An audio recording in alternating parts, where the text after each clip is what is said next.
Hello दोस्तों। आज हम लोग क्लास 11 का हाइड्रोकार्बन चैप्टर शुरू करेंगे।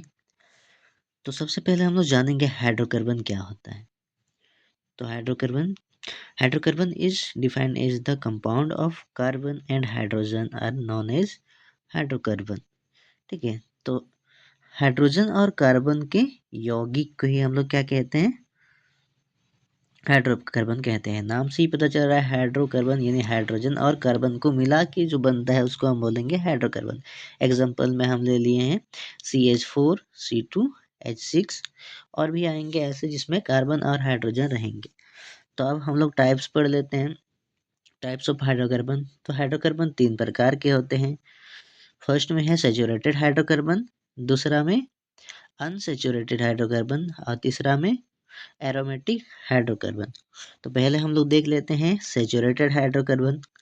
तो saturated hydrocarbon is defined as the hydrocarbon which has single bond between two carbon atoms. Example में C2H6 हम लोग लिए हैं। अगर इसका स्ट्रक्चर हम लोग ड्रॉ करेंगे, दो गो कार्बन है C2, मतलब दो कार्बन, हम दो कार्बन ड्रॉ कर लेते हैं।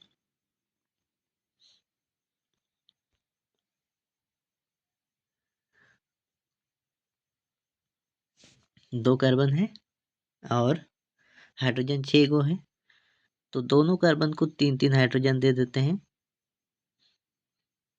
इसको भी एक हाइड्रोजन, इधर एक हाइड्रोजन, नीचे एक हाइड्रोजन, इसको भी 3 हाइड्रोजन दे देते हैं।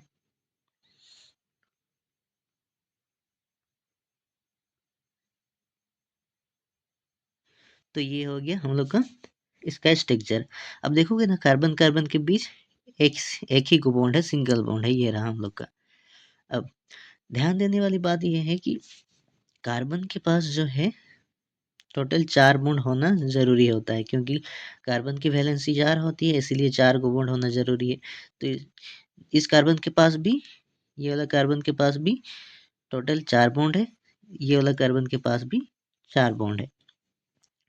तो दोनों के पास 4-4 बॉन्ड है और वो आपस में जो है सिंगल बॉन्ड से जुड़े हुए हैं। तो अगर सिंगल बॉन्ड से जुड़े रहेंगे तो हम बोलेंगे वो सैचुरेटेड हाइड्रोकार्बन है। अब नेक्स्ट हम लोग आगे बढ़ते हैं। अगला है हम लोग का अनसैचुरेटेड हाइड्रोकार्बन। अनसैचुरेटेड हाइड्रोकार्बन क्या होता है? Unsaturated hydrocarbon is defined as the hydrocarbon which has double bond or triple bond between two carbons atom। ठीक है, दो कार्बन के बीच क्या रहेगा? या तो डबल बॉन्ड रहेगा या फिर ट्रिपल बॉन्ड रहेगा। अब एग्जांपल में दिया हुआ है C2H4, तो हम लिख लेते हैं इधर में C2H4 को।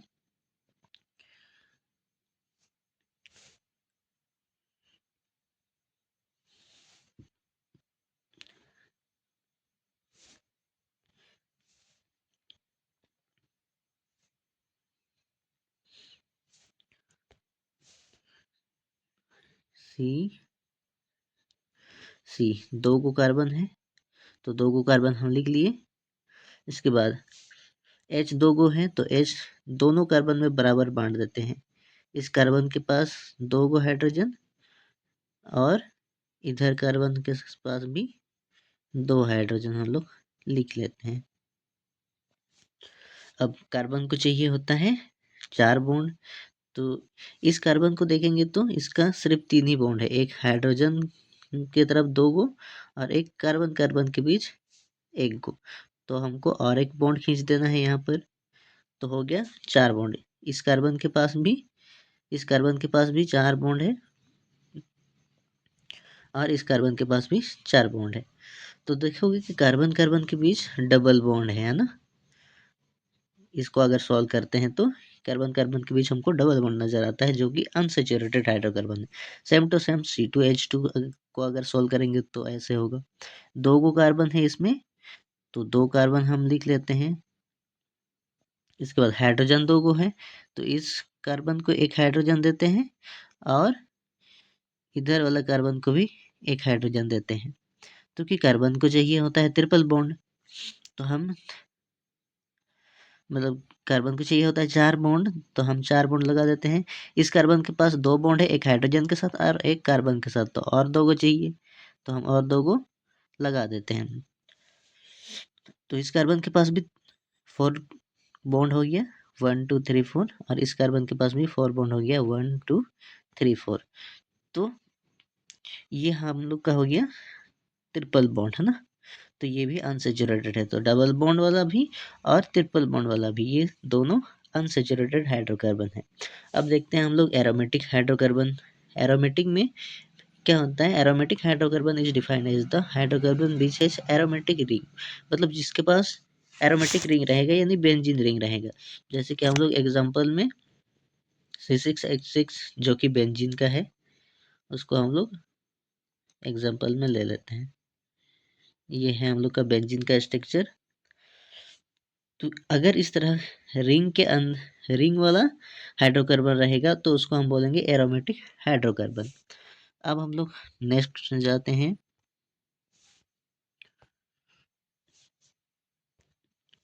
नेक्स्ट हम लोग का है एल्केन। ठीक है, अगला टॉपिक है alkane. Alkane is defined as the saturated hydrocarbon which है single bond between 2 carbon atoms. तो एल्केन क्या होता है? एक सैचुरेटेड हाइड्रोकार्बन होता है जिसके 2 कार्बन के बीच सिंगल बॉन्ड रहता है ना।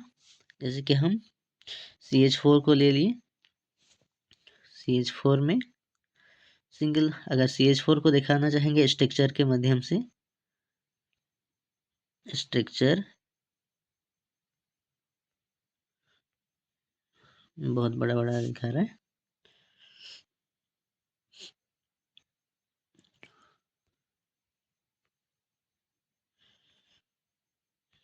इसको हटाते हैं थोड़ा।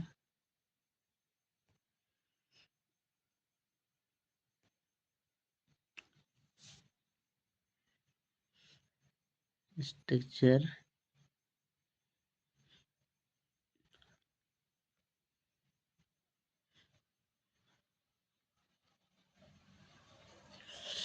अगर स्ट्रक्चर बनाते हैं तो जैसे कि यहाँ पर एल्केन का जो है बहुत सारा रूप्स होते हैं। एल्केन को अगर हम मीथ के साथ मिलाएंगे तो मीथेन हो जाएगा, ईथ के साथ क्या करेंगे, मिलाएंगे तो इथेन हो जाएगा, प्रोप के साथ कराएंगे तो प्रोपेन हो जाएगा, ब्यूट के साथ कराएंगे तो ब्यूटेन कहलाएगा। एल्केन को अगर पेंट के साथ कराएंगे तो पेंटेन, और एल्केन को हेक्स के साथ मिलाएंगे तो हेक्सेन कहलाएगा, और वैसे ही हेप्टेन, ऑक्टेन। ठीक है, अब जनरल फार्मूला क्या होगा मीथेन का? मीथेन 1 नंबर में है, तो ये जनरल फार्मूला होता है CnH2n+2। तो n की जगह 1 बैठाएंगे। ठीक है, तो अगर हम n की जगह 1 बैठाते हैं तो इसका फार्मूला क्या हो जाएगा मीथेन का? CH4। ठीक है, CH4, n की जगह 1 रख देना है और सॉल्व करेंगे तो हम लोग का हो जाएगा CH4। सेम टू सेम अगर हम इथेन का ये करें, इथेन 2 नंबर में है, तो n की जगह हम 2 बैठा देंगे। यहाँ पर जो n है फार्मूला में, यहाँ पर हम 2 बैठा देंगे तो C2 हो जाएगा, C2। और यहाँ पर भी अगर n की जगह 2 बैठाएंगे तो H6 आएगा, है ना। इस फार्मूला में अगर n की जगह 2 बैठाएंगे तो हम लोग का C2H6 आएगा। अगला प्रोपेन में ऐसे ही, प्रोपेन 3 नंबर में है तो n की जगह 3 बैठा देंगे तो यहाँ C3 हो जाएगा, C3। और H में भी अगर यहाँ n की जगह 3 बैठा देंगे तो H मिल जाएगा हम लोग का 8। तो ऐसे करके प्रोपेन का फार्मूला हो जाएगा C3H8। सेम टू सेम ऐसे ही जब ब्यूटेन का करेंगे तो n का वैल्यू 4 बैठाएंगे तो ये फार्मूला मिल जाएगा, और पेंटेन का n की जगह 5 बैठा देंगे तो ये फार्मूला मिलेगा, है ना। हेक्सेन का भी करेंगे तो n की जगह 6 बैठाएंगे, हेप्टेन में n की जगह 7 बैठाएंगे, इस फार्मूला में n की जगह अगर 7 बैठाएंगे तो ये मिल जाएगा हम लोग का। ऑक्टेन का n की जगह 8 बैठाएंगे तो ये फार्मूला हम लोग को मिल जाएगा। अब इसका स्ट्रक्चर हम लोग ड्रॉ कर लेते हैं। जैसे कि मीथेन का स्ट्रक्चर, एक कार्बन है मीथेन में, तो एक कार्बन हम लिख लेते हैं। इसके बाद 4 हाइड्रोजन है, तो 4 इधर उधर हम बॉन्ड लिख देते हैं।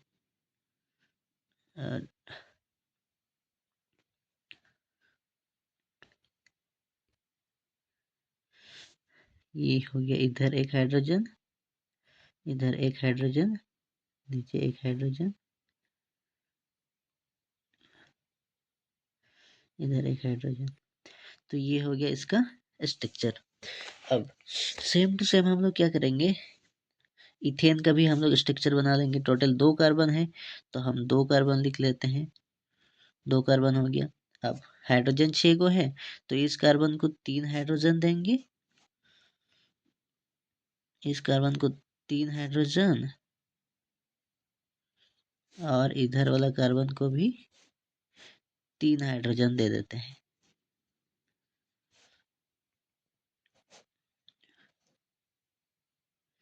हो गया। अब ध्यान रखने वाली बात यह है कि हम लोग को जो है कार्बन का 4 गो बॉन्ड होना चाहिए। ये हम लोग ध्यान देंगे कि 4 बॉन्ड कार्बन का होना जरूरी है। तो गिनेंगे तो इसका 4 बॉन्ड है। अब हम लोग ऐसे ही सेम टू सेम अगर हम करेंगे इसका प्रोपेन का, तो प्रोपेन का अगर करते हैं स्ट्रक्चर बनाते हैं तो हम लोग का क्या मिलता है, प्रोपेन का कर लेते हैं तो प्रोपेन में 3 कार्बन है तो 1 2 3, 3 कार्बन हो गया।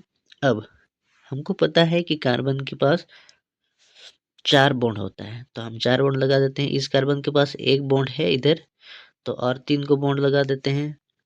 अब बीच वाला कार्बन में 2 बॉन्ड पहले से है तो हम और 2 बॉन्ड लगा देते हैं, और पहले वाला में 3 बॉन्ड है, नहीं 1 बॉन्ड है तो 3 बॉन्ड लगा देते हैं। और जहाँ जहाँ बॉन्ड लगाए हैं वहाँ वहाँ हम ये कर लेते हैं, हाइड्रोजन लगा देते हैं। गलती से ये लकीर हो गया।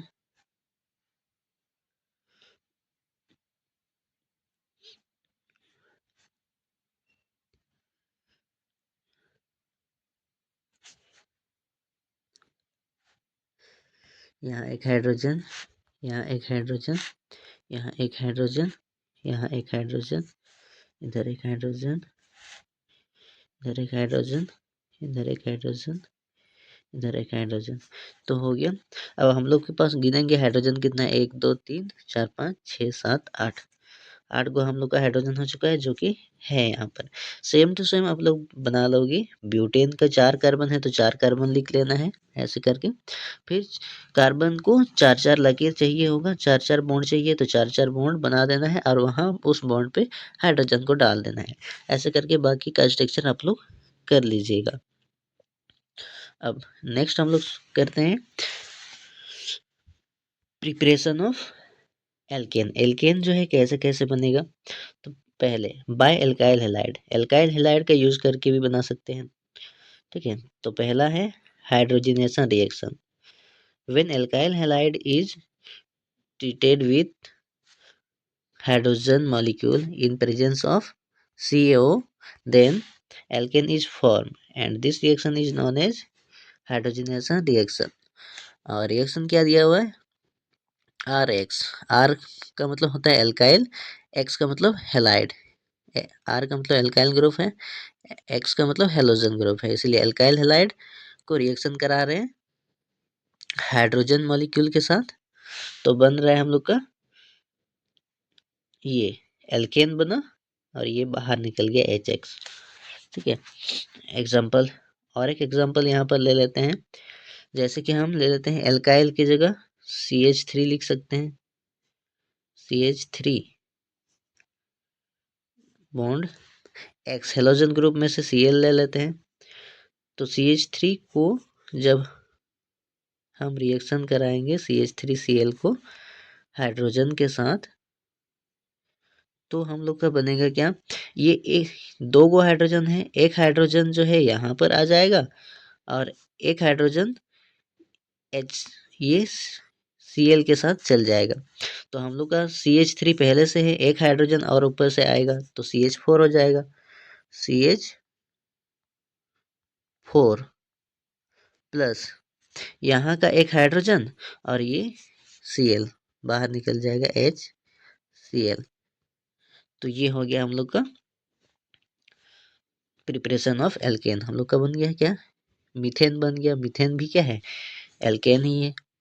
तो इस तरह से हम लोग बना लेंगे 1 नंबर में।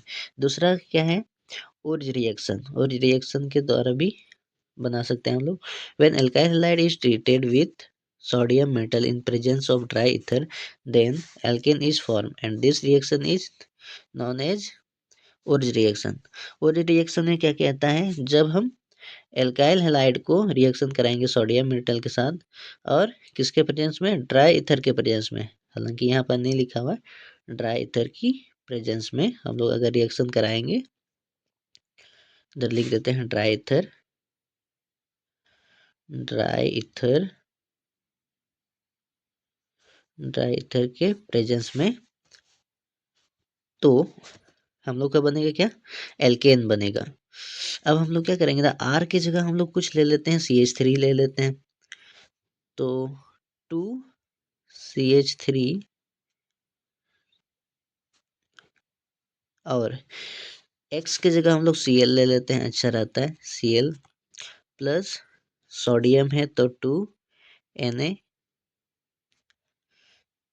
तो क्या बनेगा, ड्राई ईथर लगा देते हैं। ड्राई ईथर के प्रेजेंस में अगर हम ये दोनों को रिएक्शन कराएंगे तो बनेगा हम लोग का यहाँ से, ये जो Cl है वो Na के साथ बाहर निकल जाए, NaCl बन के बाहर निकल जाएगा, सिर्फ बचेगा CH3। 2 गो बचेगा, यहाँ पर 2 गो है ना, तो 2 गो बचेगा CH3 बॉन्ड CH3। ठीक है, तो ये हम लोग का बन जाएगा CH3 बॉन्ड CH3, जो कि क्या है, इथेन है। ये इसका नाम क्या है, इथेन। तो इथेन भी तो क्या है, एल्केन ही है। तो एल्केन बनता है और रिएक्शन के द्वारा भी। अगला क्या है हम लोग का, अगला है हम लोग का by carboxylic acid. Carboxylic acid के द्वारा भी हम लोग जो है बना सकते हैं। डीकार्बोक्सिलेशन रिएक्शन, ये क्या होता है, when sodium salt of carboxylic acid is react with sodium hydroxide then alkane is formed। जब हम sodium salt of carboxylic acid इसको हम रिएक्शन कराएंगे सोडियम हाइड्रोक्साइड के साथ, तब हम लोग क्या क्या बनेगा, एल्केन बनेगा। ठीक है, CH3 नहीं CH4, ये क्या है, मीथेन है। तो मीथेन भी एक एल्केन ही है। ठीक है, और ये बाहर निकल जाएगा, जो बाहर निकल रहा है उसको ध्यान देने की जरूरत नहीं है। हम लोग का मेन प्रोडक्ट बनना चाहिए एल्केन। तो एल्केन बन रहा है, तो इस तरह से भी हम एल्केन का निर्माण कर सकते हैं। दूसरा मेथड क्या है, इलेक्ट्रोलाइटिक मेथड। इलेक्ट्रोलाइटिक मेथड क्या होता है, when sodium salt of carboxylic acid is hydrolysed by water then alkane is form and this reaction is known as electrolytic method. अगर हम sodium salt of carboxylic acid को reaction कराएंगे water के साथ, यानी हाइड्रोलाइसिस करेंगे, तब हम लोग का क्या बनेगा, एल्केन बनेगा। और ये बाहर निकल जाएगा, तो बाहर निकलने वाली को ध्यान नहीं देना है, हम लोग का एल्केन बन रहा है, ये हम लोग का मेन प्रोडक्ट है। तो इलेक्ट्रोलाइटिक मेथड से भी हम लोग एल्केन बना सकते हैं। तो आज इतना ही रखते हैं, फिर नेक्स्ट वीडियो में नया टॉपिक के साथ शुरू करेंगे।